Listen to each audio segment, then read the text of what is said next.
The lace of Jasmine's wedding gown scratched against her skin like tiny knives. She stood in the back room of St. Mary's Church, watching through a crack in the door as guests filed into the pews. In 1 hour, she would belong to Torrin Campbell. In 1 hour, her life would end. Her hands shook as she touched the pearl buttons running down her spine. Each one had been fastened by her mother's trembling fingers. Her mother had not met her eyes, had not spoken except to whisper that everything would be fine. But Jasmine knew the truth. Nothing would ever be fine again.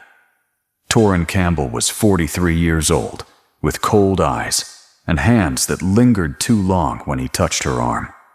He had bought her family's freedom from debt collectors. The price was Jasmine herself, not 22 years old, and being sold like livestock to a man who looked at her the way hunters looked at trapped deer. She had met him only twice before today.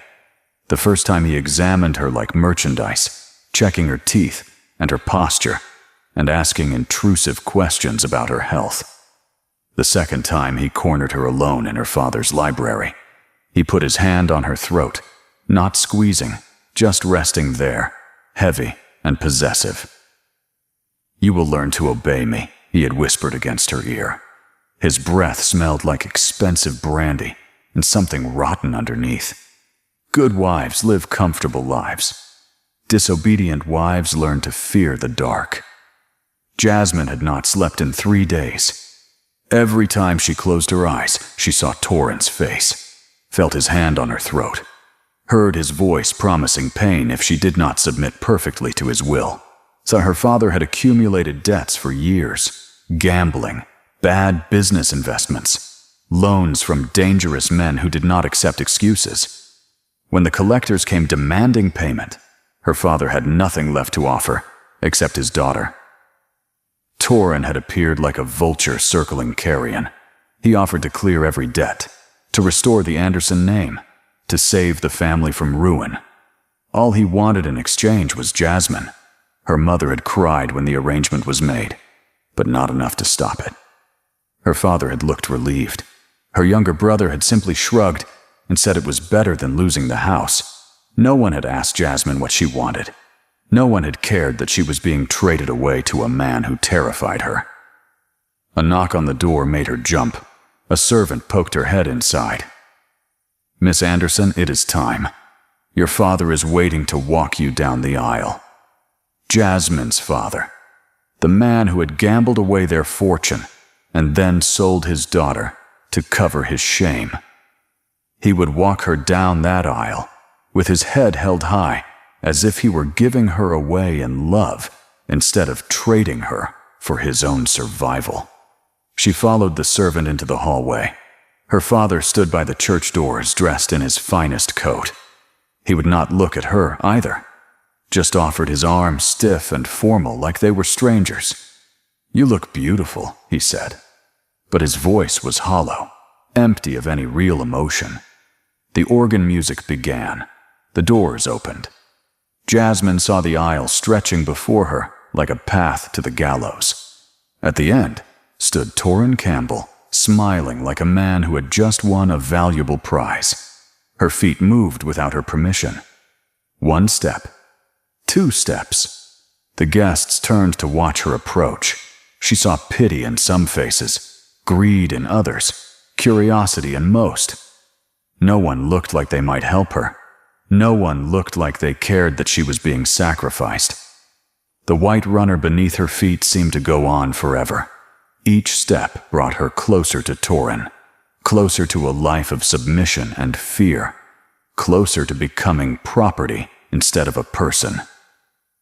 Halfway down the aisle, Jasmine felt something inside her break. Not her spirit exactly, but the part of her that had been taught to be obedient, to be quiet, to accept whatever men decided for her. She stopped walking. Her father's grip on her arm tightened. "Jasmine, what are you doing?" he hissed under his breath. "Keep walking." "I cannot do this," she whispered. "I cannot marry him. You have no choice." Her father's voice was hard. "The contracts are signed. The debts are settled. You will marry Campbell, or we lose everything. Then lose everything." Jasmine pulled her arm free. The entire church had gone silent. Every eye was on her. At the altar, Torin's smile had vanished, replaced by something dark and dangerous. She lifted her skirts and ran. Behind her, the church erupted in chaos, voices shouting, footsteps pounding, her father calling her name, Torin bellowing orders.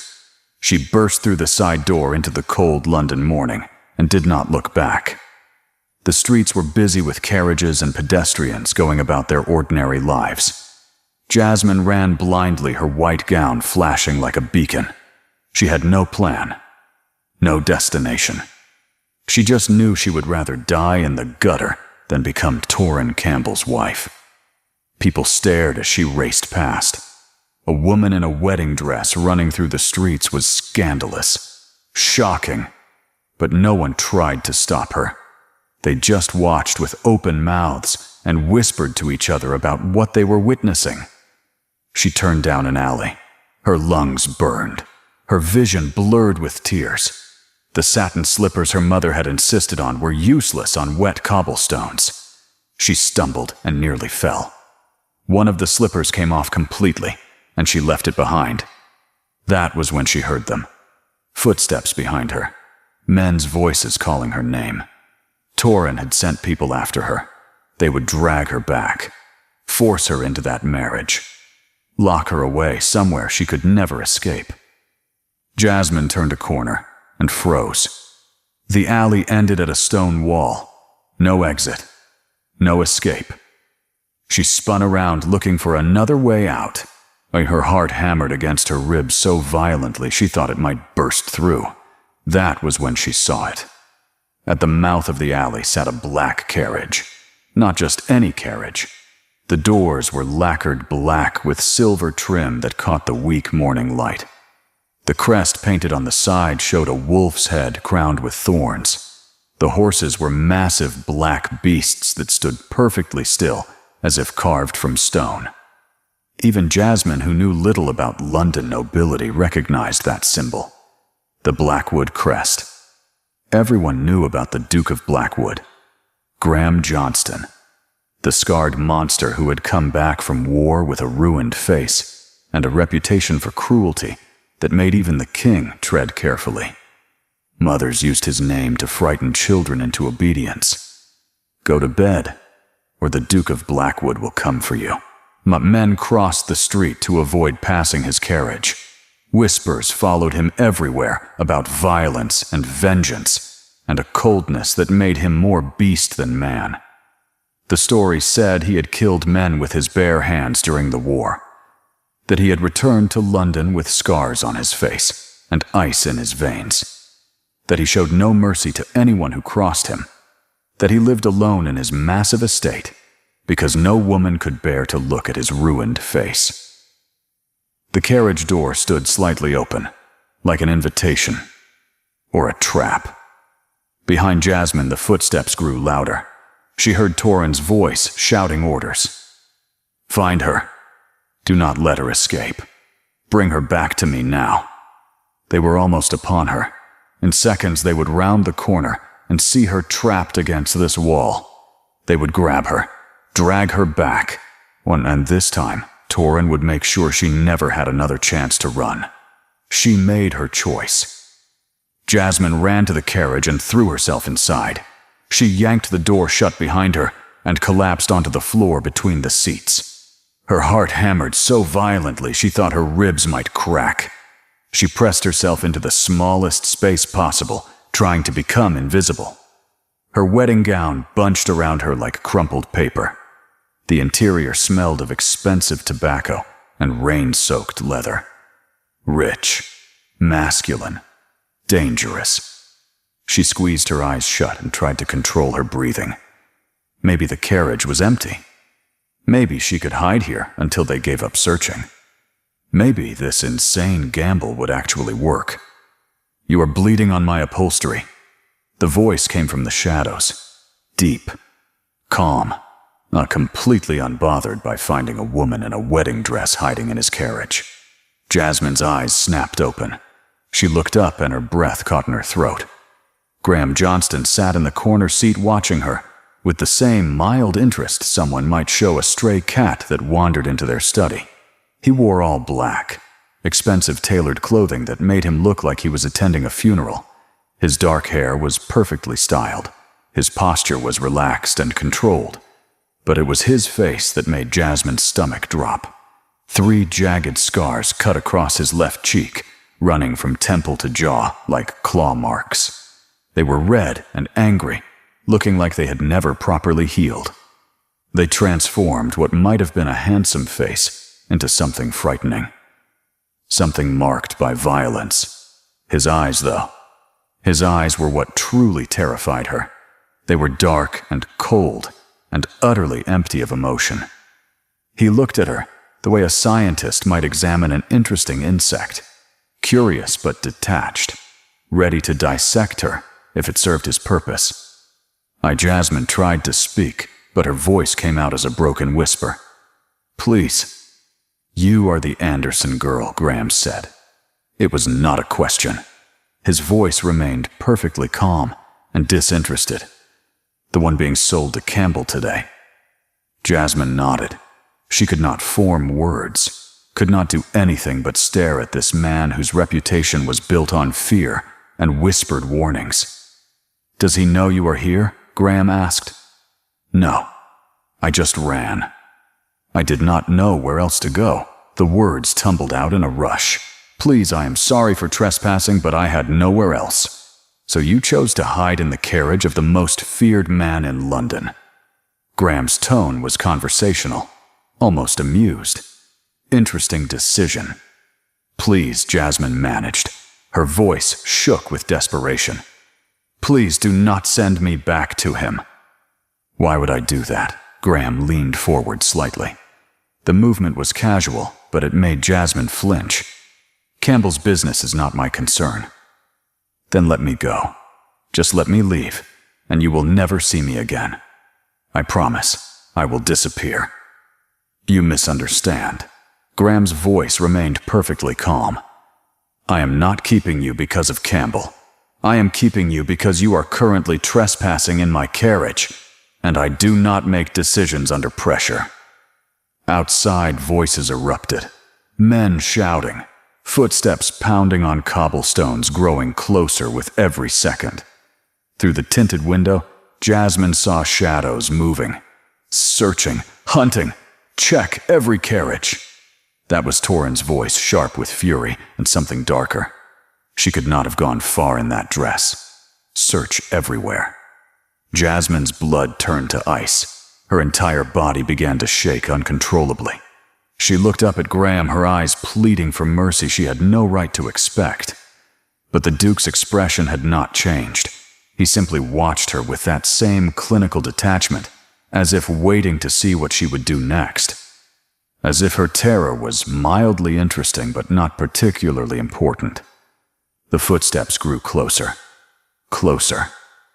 A shadow fell across the window. Jasmine stopped breathing. The door handle rattled. In one smooth motion, Graham reached down and pulled Jasmine up from the floor. He positioned her on the seat beside him, then draped his heavy cloak over her, covering her entirely. On his arm wrapped around her shoulders, holding her against his side. To anyone looking through the window, it would appear the Duke sat alone with his cloak bunched beside him.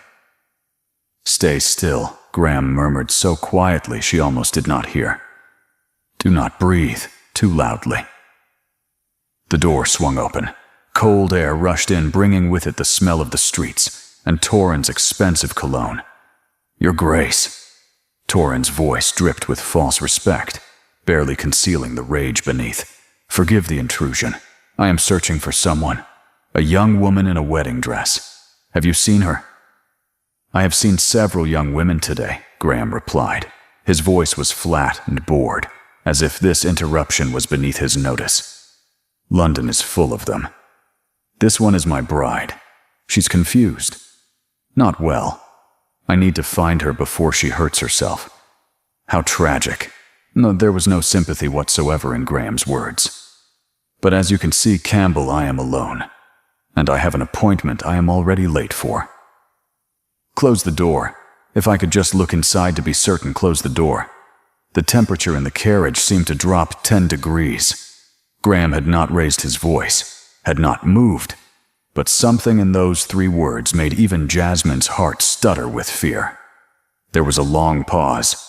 Jasmine could feel Torrens' presence just outside, could imagine him peering in, trying to see if Graham was lying, but the Duke's arm remained steady around her. His breathing did not change. He sat like a statue carved from ice. Finally, Torrens' footsteps retreated. "Of course, Your Grace. My apologies for disturbing you." The door clicked shut. Graham did not move. Neither did Jasmine. They sat frozen as the voices outside faded, as the search moved further down the street, as the danger slowly passed. Only when the sounds had completely disappeared did Graham pull the cloak away. Jasmine looked up at him. Her face was wet with tears. She had not realized she was crying. Her entire body trembled from fear and adrenaline and relief so powerful it made her dizzy. "Why did you protect me?" she whispered. "I do not like Campbell," Graham said simply. He tapped the roof of the carriage twice. The horses began to move smooth and silent.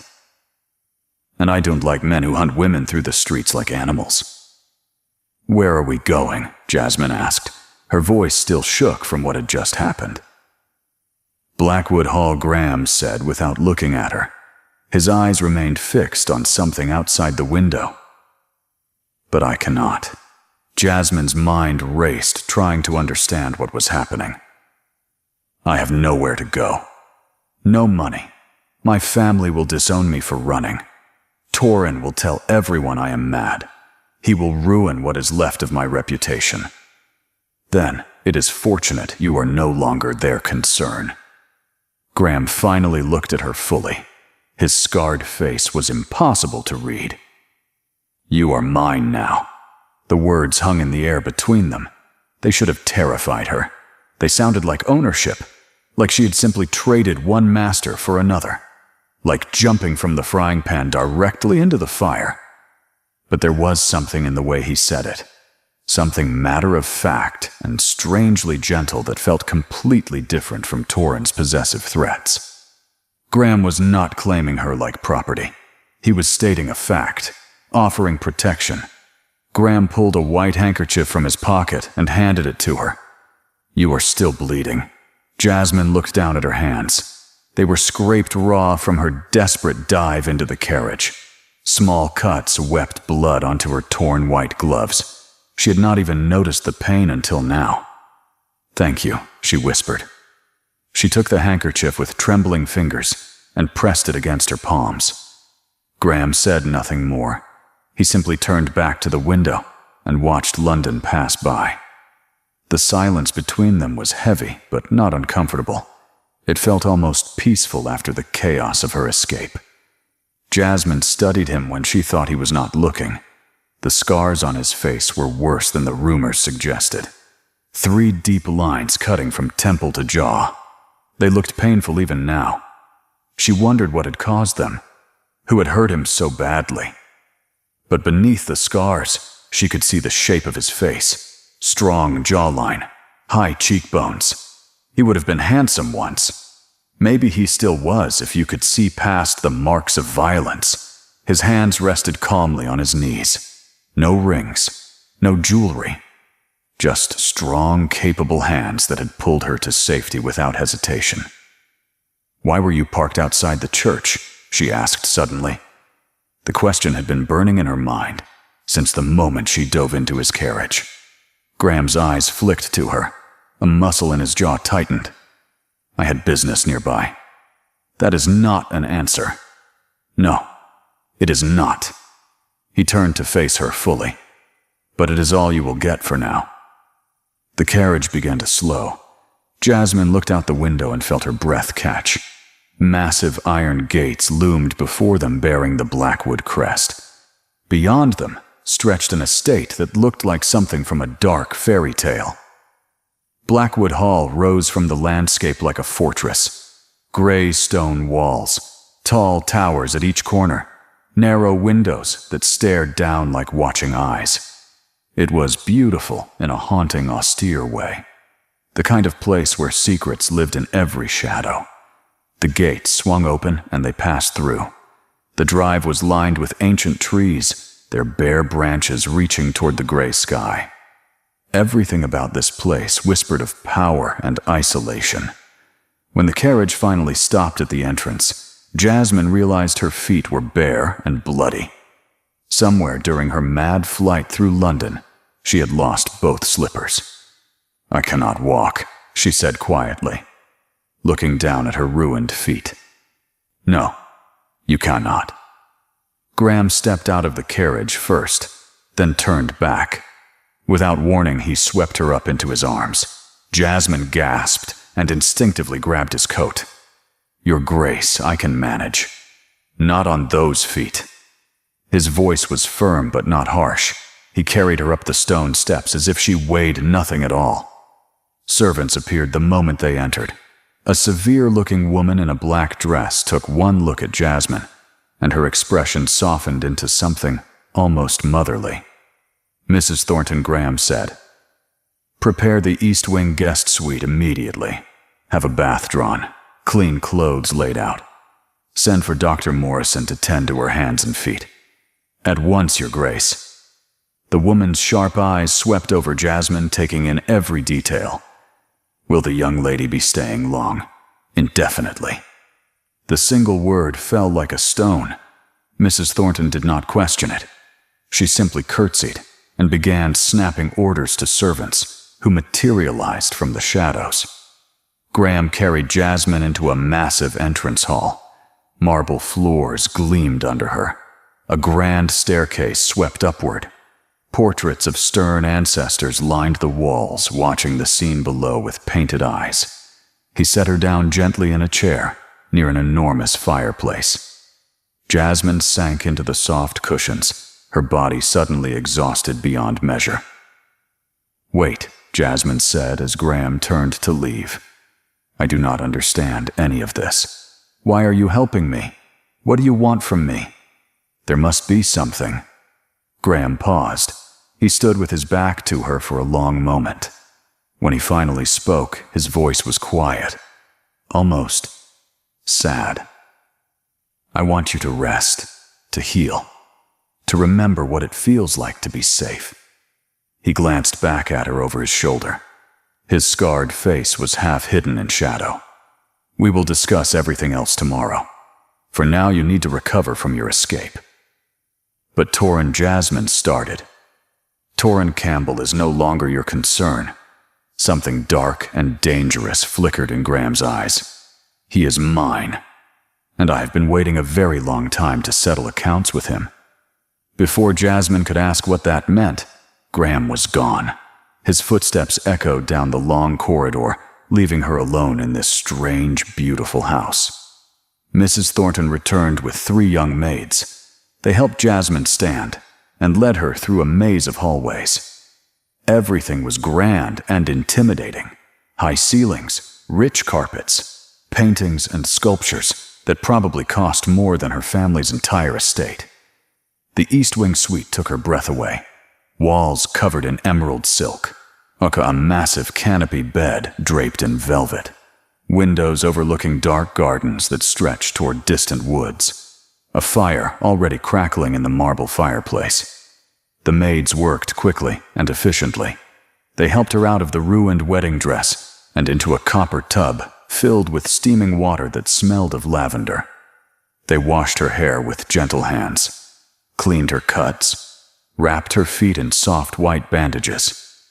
When Dr. Morrison arrived, he was an older man with kind eyes.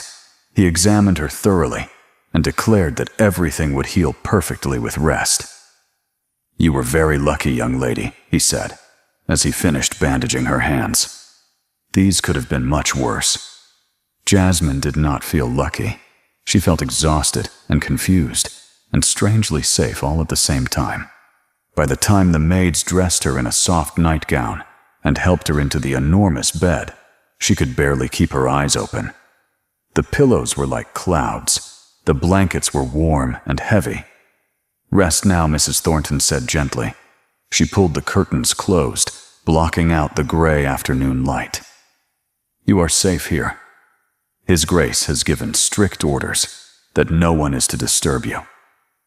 Jasmine wanted to ask more questions, wanted to understand what was happening, and why the feared Duke of Blackwood had chosen to protect her. But sleep pulled her under before she could form the words. For the first time in months, she slept without nightmares, without fear, without the crushing weight of what tomorrow would bring. She was safe in Blackwood Hall, and somehow that was enough for now. Jasmine woke to sunlight streaming through the windows. For a moment she forgot where she was. Then everything came rushing back. The wedding, the escape, the carriage, Graham's scarred face and quiet promise of protection. She sat up slowly. Her hands were still bandaged, but the pain had faded to a dull ache. Her feet felt better too. On the chair beside the bed lay a beautiful dress in deep burgundy. Simple but elegant. Nothing like the suffocating wedding gown.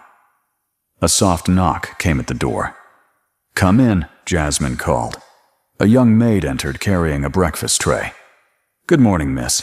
His Grace requests your presence in the library when you are ready." Jasmine's heart quickened. The time had come for answers, for understanding what price her rescue would carry. She dressed slowly, then followed the maid through the corridors. Blackwood Hall looked different in daylight, less forbidding, almost beautiful with morning sun pouring through tall windows. The library was enormous, floor-to-ceiling shelves packed with books, a fire crackling in the hearth, and Graham standing by the window with his back to her. He turned when she entered. In the daylight, his scars looked less angry, more like old wounds that had learned to live with the flesh around them. "Miss Anderson." "Please sit." Jasmine took the chair he indicated, her hands twisted nervously in her lap. "I need to understand what happens now, Your Grace." Graham moved to sit across from her. His dark eyes studied her face. "What do you know about me, Jasmine? About my history with Torrin Campbell?" "Only rumors. That you hate each other. That something happened years ago. Something did happen." Graham's jaw tightened. From 5 years ago, Campbell wanted to marry a young woman named Elizabeth. She had no family, no protection. When she tried to refuse, he began terrorizing her. Accidents that were not accidents, threats against her father. Jasmine felt cold, just like he did to me, exactly like he did to you. I tried to intervene. I challenged Campbell publicly, threatened to expose his methods. He responded by having men corner me in an alley. They held me down while Campbell watched, made sure the scars would be permanent. A warning to anyone who interfered with his business. Jasmine's hand went to her mouth. "That is horrible. Elizabeth married him a month later." Graham's voice went hollow. "She begged me not to interfere again. Said he would kill her father if I did. 6 months into the marriage, she died. Officially pneumonia. But I saw her 2 weeks before. She had bruises around her throat that matched Campbell's hands exactly." "I am so sorry," Jasmine whispered. "I swore I would destroy him. But Campbell is careful, powerful. I spent 5 years gathering evidence, building a case even his allies could not ignore." Graham leaned forward. "Then you ran from that church, and I saw a chance to hit him where it would hurt most. His pride, his sense of ownership. So you were waiting for me. The pieces fell into place. You knew I would run. I hoped you would. I could not force you. Could not save you if you chose to go through with the marriage. But I made sure my carriage would be there if you needed it." Jasmine should have felt manipulated, used. But instead she felt something else entirely. Grateful. This man had given her a choice when no one else would. "What happens now?" she asked. Am I bait in your revenge? No. Graham stood and walked to his desk. He pulled out a folder of papers. These are your father's debt contracts, every single one. He set them in the fireplace and struck a match. Jasmine watched the papers burn. But those debts are gone. Your family owes nothing. Not to me. Not to Campbell. Not to anyone. Graham turned to face her. You are free, Jasmine. Completely free. I will give you money. References. Help you start over anywhere you choose. And if I want to stay, Jasmine heard herself say. Graham's expression shifted. Something vulnerable flickered across his face. Then you stay as my equal. Not my property. Not my weapon. My partner in whatever comes next. Torin will come for me, Jasmine said. He will not let this go. Let him come. Graham's voice turned cold. Son, I have enough evidence to destroy him 10 times over. And every day you spend here safe and free is another day he loses. Another piece of his power crumbling. Jasmine stood and walked to where Graham stood by the fireplace. She looked up at his scarred face, at the man beneath the monster everyone feared. You saved Elizabeth too late, she said softly. So you are saving me now. I am trying to. His voice was rough with emotion. I am trying to give you the life she never got. Then I will stay. Not because I am trapped. Not because I owe you. But because I choose to. Jasmine reached for his hand. Because you gave me something no one else ever has. A choice. Graham's fingers closed around hers, warm and steady. Are you certain? The scandal will follow you. Society will whisper. Your family will. My family sold me. Society can whisper all it wants, and scandal is better than captivity. Something like a smile touched Graham's lips. You are braver than you know. I learned from watching you. Jasmine smiled back. You face the world with scars on your face and ice in your reputation. But underneath you are the kindest man I have ever met. Kind is not a word people usually use for me. Then people are not looking closely enough. 3 months later, Jasmine stood in the gardens of Blackwood Hall, watching spring flowers bloom, where winter had once held everything frozen. She wore a simple blue dress and no shoes because she liked feeling grass beneath her feet. Graham found her there among the roses. In his hand, he held a letter. News from London, he said. Campbell has fled to France. The scandal broke yesterday. His business partners abandoned him. His accounts frozen. He will never return. Jasmine felt a weight lift from her shoulders. It is truly over. It is over. Graham stood beside her. You are safe, free. You can go anywhere now. Do anything. I know. Jasmine turned to face him. And I choose to stay here.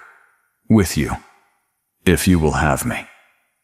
Graham's scarred face softened into the smile she had learned to treasure. The one he showed only to her. I was hoping you would say that. He pulled a ring from his pocket. Simple gold set with a green stone the color of her eyes. This was my mother's. It belongs to the Duchess of Blackwood. If you want it. Jasmine felt tears prick her eyes, but this time they were happy tears. Is this a proposal, Your Grace? It is a choice. Graham took her hand, just like everything else between us. You can say no. You can take time. You can. Yes. Jasmine laughed through her tears. Yes, Graham. I choose you. I choose this. I choose us. He slipped the ring onto her finger, then pulled her close. When he kissed her, it was gentle and reverent, like she was something precious he had waited his whole life to find. When they finally pulled apart, Jasmine rested her head against his chest and listened to his heartbeat. Strong and steady and alive. She had run from one life straight into another, but this time she had run towards something instead of away. toward safety, toward choice, toward love. And that made all the difference. In the distance, Blackwood Hall stood against the spring sky. No longer a fortress, no longer frightening. It was home. It was home. It was home.